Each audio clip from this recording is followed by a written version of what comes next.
There are countries where distance is measured in hours, and then there is Mongolia, where it is sometimes measured by the horizon. You leave Ulaanbaatar, and after a while the city disappears so abruptly, as if it were simply switched off. What remains are hills, grass, a road that sometimes ceases to be a road, and a sky that has nothing in its way.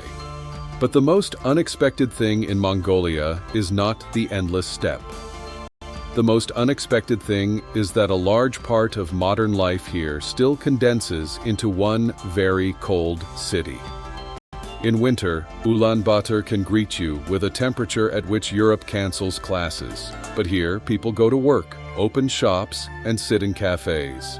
Outside the windows, there are traffic jams. In shopping malls, Korean pop music plays. Young people speak English, Russian, or Korean. And just a few hours away, families still move their home, herds, and an entire way of life along with them. This is Mongolia.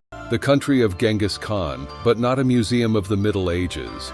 A land of yurts, but also of smartphones, universities, mining companies, and nighttime karaoke. Today, we will figure out why a country the size of Western Europe has fewer people than one large metropolis, how nomadic culture survived socialism and the market, why a horse remains part of childhood here, and why hot, salty tea sometimes tells more about life than any tourist brochure. We will talk about the capital, which attracts people and is suffocating from its own growth. About the steppe, where hospitality was a matter of survival. About Buddhism, shamanism, Naadam, throat singing, meat, milk, cashmere, copper, and coal. And at the end, we will answer the main question. Does Mongolia really live in the past? Or is it just that the urban world finds it difficult to understand its own version of the future? If you like documentary travel without a postcard picture and without cheap contempt for others' habits, subscribe to the channel. There will be many spectacular shots, but behind each one lies an ordinary human life. Let's start with a number that makes Mongolia almost unbelievable. According to the World Bank Population Indicator, the country is home to roughly 3.5 million people. At the same time, its area exceeds 1.5 million square kilometers. Mongolia seems empty, not because there is nothing there. It seems empty because space here has always been stronger than man. On the map, the country is squeezed between Russia and China. It has no access to the sea, but it does have steppes, mountains, forests in the north, and the Gobi Desert in the south. The weather can change abruptly. A hot, dry summer gives way to winter, when frosts become part of daily life, not a novelty in the forecast. For a person accustomed to dense cities, the first reaction is almost inevitable. How can you live where the nearest house sometimes disappears behind a hill? But in Mongolia, the question is often reversed. How can you live in a city where there are always walls, people, and noise around you? Nomadic logic does not mean that all the country's inhabitants spend their days on horseback. It means that space is perceived as a resource, a route, and freedom. A home must be light enough to be moved. A herd must follow the pasture. A person must respect the weather because arguing with it is useless. UNESCO, in its description of the cultural landscape of the Orkhon Valley, emphasizes that nomadic pastoralism has shaped this territory for more than 2 millennia. This is important. Nomadism is not a living backdrop for tourists. It is an economic system that links the season, animals, water, family, and route. When the climate becomes harsher or the pasture is depleted, moving is not a romantic notion, but a necessity. It seems to me that this is where the proper conversation about Mongolia begins. We too easily call nomadic life simple. But to live without a permanent address, a person needs very complex knowledge of the terrain, animals, wind, fuel, food, and mutual assistance. An urban dweller can order water with the push of a button. A nomadic family must know in advance where to find it a week later. A particularly severe ordeal is the Dzud, a combination of harsh winter, severe frosts, wind, snow, or an ice crust that prevents animals from reaching the grass. To an outsider, this sounds like just another exotic word. For a family that depends on its herd, a Dzud can destroy years of labor in a single season. sheep, goats, horses, and cattle die, and along with them disappears the food supply, income, and the possibility of staying in a familiar place. Then the path often leads to the city. Not because everyone dreams of an apartment building, but because there is a school, a doctor, a labor market, and hope for a more predictable income. But the city is not always ready to accept new residents. This is how the Dzud districts on the outskirts of Ulaanbaatar appear. The old mobile home is no longer a symbol of the free steppe, but a transitional solution between a past life and an expensive city apartment. Nomadic husbandry is based on the so-called 5 types of livestock: horses, sheep, goats, cattle or yaks, and camels. Each is needed in its own way. Wool is used to make felt and clothing, milk is turned into drinks and dried products, meat provides calories, the horse helps herd livestock and travel, and the Bactrian camel is indispensable in drier areas. When a video shows a lone rider at sunset, behind that shot there is usually a whole system of family work. And yet, most Mongols today do not live in the steppe. The World Bank Urbanization Indicator shows that roughly 7 out of 10 residents of the country are in cities. The main magnet is Ulaanbaatar. Here are concentrated universities, jobs, hospitals, government institutions, and money. Young people come to study, families move for schools, some try to escape a life that is too risky, dependent on livestock and weather. Thus arises one of Asia's strongest contrasts. One of the least populated countries in the world creates a very dense capital. In the center, new offices, restaurants, shopping centers, and residential complexes are rising. And on the slopes around the city, districts of gurs, traditional round dwellings, which in Russian are often called yurts, are growing. People can live in a house that looks nomadic and yet stand in a city traffic jam every morning. The Dzud is not set up like a poor tent, but as a well-thought-out dwelling for a harsh climate. A wooden frame, felt, a round shape, an opening for smoke and light at the top. It can be dismantled and moved, and inside the center of the home is traditionally connected to the stove and warmth. In the steppe, such a structure means mobility. On the outskirts of the city, it can mean something else entirely. The move has happened, but affordable permanent housing is not yet available. Winter shows Ulaanbaatar's vulnerability especially harshly. When the temperature drops far below zero, thousands of houses and yurts need heating. Coal remains an important source of heat, and the cold air traps smoke over the valley. The UNICEF Mongolia report on air pollution describes why this problem has become not an abstract environmental topic, but a matter of children's and families' health. A beautiful shot of the capital in snow can look almost fairy tale-like. But behind it are fuel costs, coughing, queues at clinics, and parents' anxiety. I believe that it is in such places that travel should stop being just aesthetics. One can admire the steppe light, and at the same time see that life in the coldest city of the country demands too high a price. Ulaanbaatar is not just smoke and frost. It is a young, nervous, fast-changing city. Here, coffee shops, bars, karaoke, fitness clubs, Korean restaurants, and stores with international brands are open. In the evening, you can hear Mongolian, English, Russian, Korean, and Chinese. Young people study abroad, return, start businesses, record music, and argue about what modern Mongolia should be like. Urban life here is often built on speed.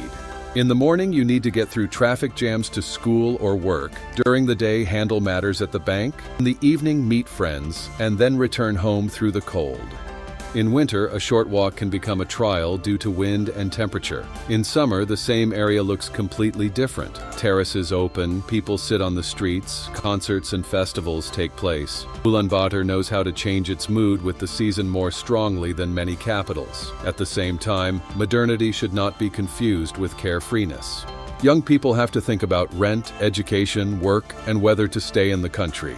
Some have connections and family in the city, others have relatives in an airag and their first experience of life in the capital.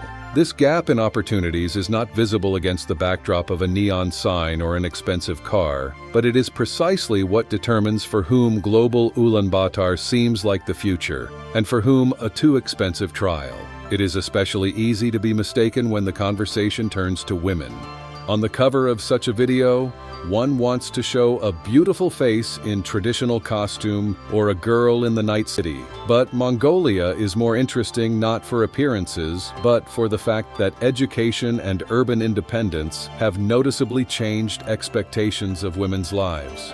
Women study, work, run businesses, participate in art and public service.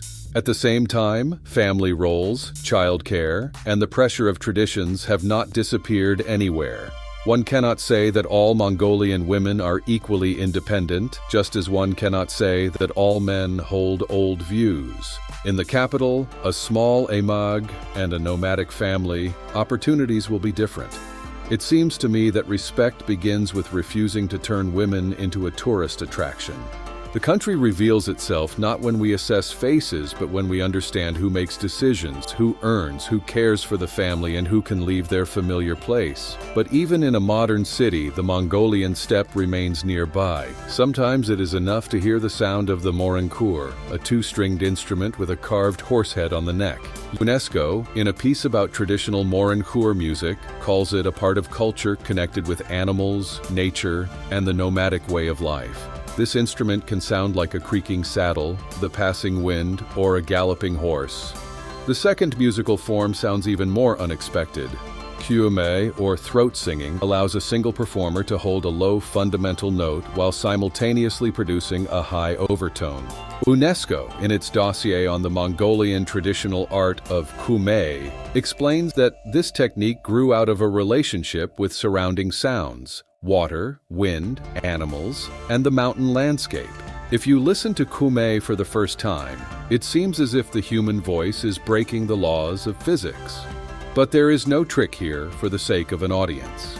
It is a way of not separating music from the landscape.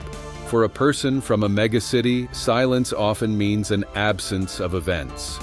For the steppe, silence is filled with wind, hooves, birds, and a distant ringing. I like the idea that here, music does not try to drown out the world, but tries to negotiate with it. The loudest negotiation between the past and the present takes place during Naadam. This summer festival gathers the country around three main competitions: wrestling, archery, and horse racing. UNESCO inscribed Naadam on the list of intangible cultural heritage, emphasizing that it is not just a sports show, but a way to transmit skills, memory, and a sense of shared belonging. Mongolian wrestling differs from the usual Olympic style. There are no weight categories here, and participants come out in characteristic short jackets and perform ritual movements reminiscent of a bird's flight. In archery, not only eyesight is important, but also collective rhythm. And the horse races involve not adult jockeys in professional sports, but often children, because minimal weight and the ability to stay in the saddle are important. This detail easily becomes clickbait. In Mongolia, children learn to ride horses earlier than they learn to ride a bicycle.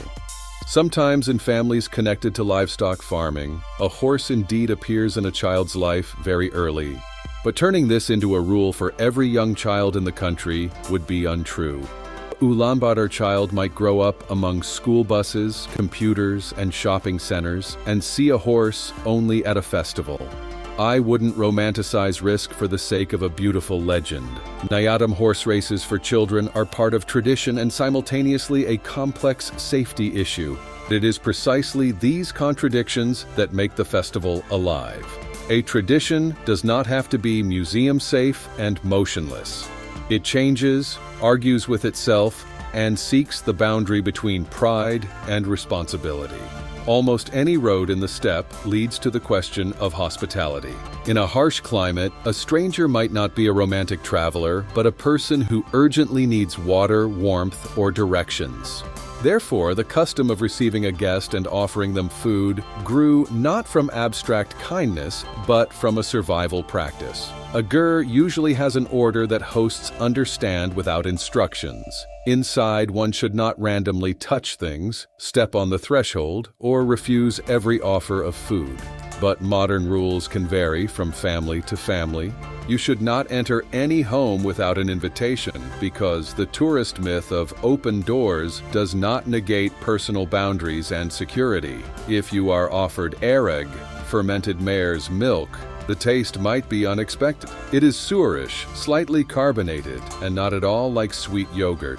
Sute tsai is prepared with milk and salt, sometimes adding butter or fat. For someone expecting black tea with sugar, this is almost a cultural revolution. But in a cold and dry climate, such food provides calories, salt, and warmth. Mongolia generally teaches you to look at cuisine without arrogance. The nomadic diet historically relied on meat and dairy products, not because people didn't know about salads, but because the open steppe, the short summer, and seasonality dictated the available foods.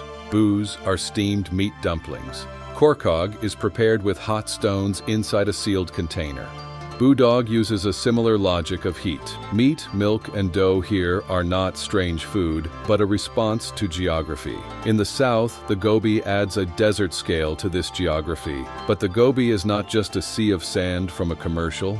Here there are rocky plateaus, dry valleys, sparse vegetation, and distances over which running out of gas or a broken car quickly becomes a serious problem. A tourist sees Bactrian camels and dunes, a local sees water, animal feed, the weather forecast, and the road to the nearest village. Another important detail is cashmere. The soft wool of mountain goats seems like a luxury item in a boutique, but for Mongolia, it is linked to rural income and global fashion. High demand can help families, but increasing the goat population puts more pressure on pastures. So one warm garment in a European store turns out to be connected to a very distant decision. How many animals can the steppe sustain without losing grass and soil? For me, this is one of the best examples of why you cannot divide the world into traditional and modern. A nomad who sells cashmere participates in the global market no less than a designer in Milan. The only difference is that the consequences of a decision about fashion or the price of wool he can feel right under his feet on the land, where there must be enough feed for the animals the following spring. In Ulaanbaatar, the picture is already different. There are fruits and vegetables at the markets, and Japanese, Korean, Chinese, European, and vegan cafes operate in the center. Korea is noticeably present in popular culture, food, cosmetics, and language. Some call the capital Little Seoul, but that is too lazy a comparison. Ulaanbaatar does not copy another city. It simply absorbs neighboring influences faster than one would expect from a country of nomads. And here we come to money. The World Bank, in its overview of Mongolia, emphasizes the large role of the mining sector and the economy's dependence on raw material exports. Copper, coal, gold, and other resources tie the country to global prices and, above all, to the huge market next door, China. When demand is high, incomes, investments, and construction appear in the country. When it falls, the dependence becomes painful. For an ordinary person, the economy is felt not through export graphs, but through the price of an apartment, gasoline, food, and education. In Ulaanbaatar, you can encounter expensive cars and modern residential complexes, and then a few kilometers later, see areas where people heat their homes with coal. The wealth of the subsoil does not automatically turn into equal comfort for everyone. It seems to me that Mongolia particularly clearly shows the fallacy of the phrase resource-rich country. Resources can be enormous, but the question is always who receives the income, how it is distributed, what happens to nature, and how dependent the economy is on a single buyer. The steppe looks endless, yet it too has to pay for extraction, roads, and urban growth. Against the backdrop of these discussions, it is easy to forget the spiritual side of Mongolia. Tibetan Buddhism and local shamanic traditions are strong here. Buddhist monasteries were destroyed and closed during the repressions of the 20th century, and after the democratic changes, religious life gradually returned to the public sphere. Shamanism is not an exotic spectacle for cameras. For some people, it is a way to speak with ancestors, the landscape, and illness. For others, it is cultural memory or a subject of skepticism. It is important not to look for the mystery of ancient Asia in every drum. Living religious practices are always more complex than a souvenir. A person can go to a Buddhist temple, consult with older relatives, believe in scientific medicine, watch Korean series, and work in an office. Modernity does not switch off old forms of faith on schedule. A practical trip to Mongolia also requires less romance and more preparation. The official portal eVisa Mongolia suggests checking the conditions based on your citizenship and travel document. This is the only normal way to talk about visas, not promising everyone the same rules, but checking them directly before buying a ticket. Passport validity, permitted period of stay, insurance, and border crossing rules may change. The best time depends on why you are going. Summer is suitable for the steppe, Naadam, and long routes, but popular places become more expensive and crowded.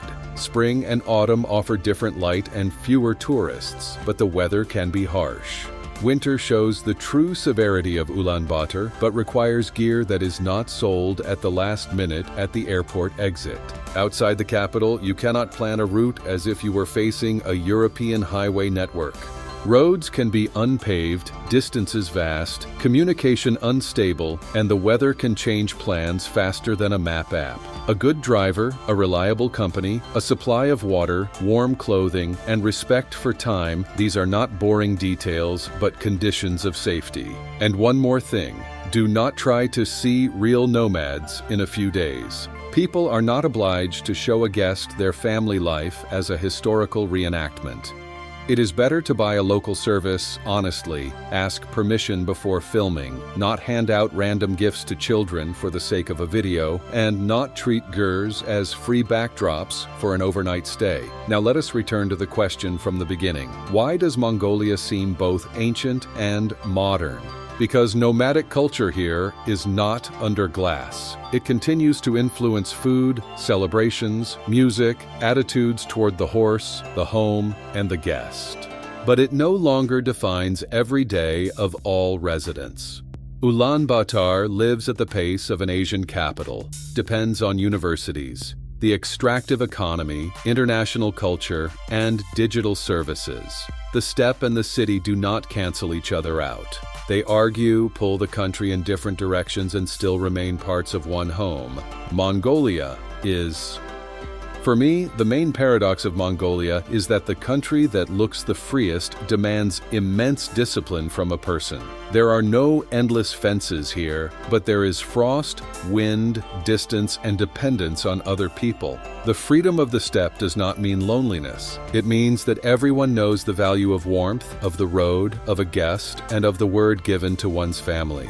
If this episode helped you see Mongolia not as a collection of strange facts, but as a living country between the steppe and the city, hit the like button.